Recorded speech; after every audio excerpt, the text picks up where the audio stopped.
Mahigit 2 linggo na lang bago mag-eleksyon at posibleng madagdagan pa ang listahan ng itinuturing na areas of concern sa bansa.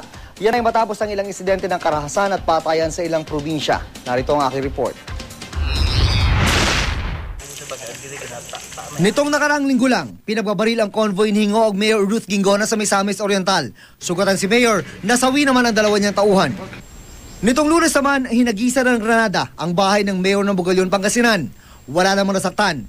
Hinihinalang dahil dito sa politika. Pinakahuli ang insidente sa Nunungan, Lanao del Norte nang tambakan ang grupo ng isang alkalde doon sa Bacoor, Cavite, kung saan 2 rin ang patay. Wala sa listahan ng priority provinces ang Lanao del Norte.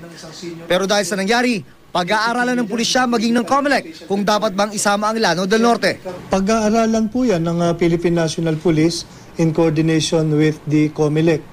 Pero yun nga pag sinasabi nating priority provinces o areas of concern, lahat ng factors naman titignan Ngayon, tinitignan natin itong Cavite, Bacoor, tinitignan namin Lanao del Norte. Basta anytime that there is an incident, tinitignan natin.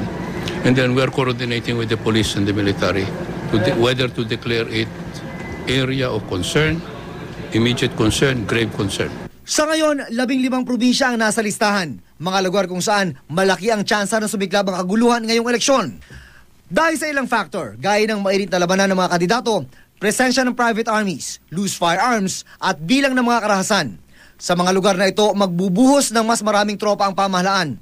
Maglalagay rin ng special task group na pamumunuan ng isang chief superintendent o 1-star general.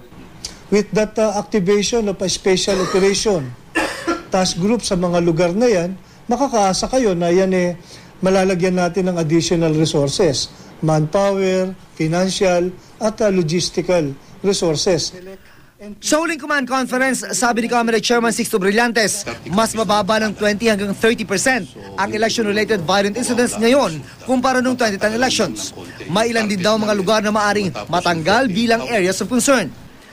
Bagaman nasisiya ng PNP na mas mababa sa ngayon ang bilang ng election-related violence, hindi pa raw dapat magpakasiguro dahil ang banta ng gulo hindi natatapos kahit may nadeklara ng mga panalo.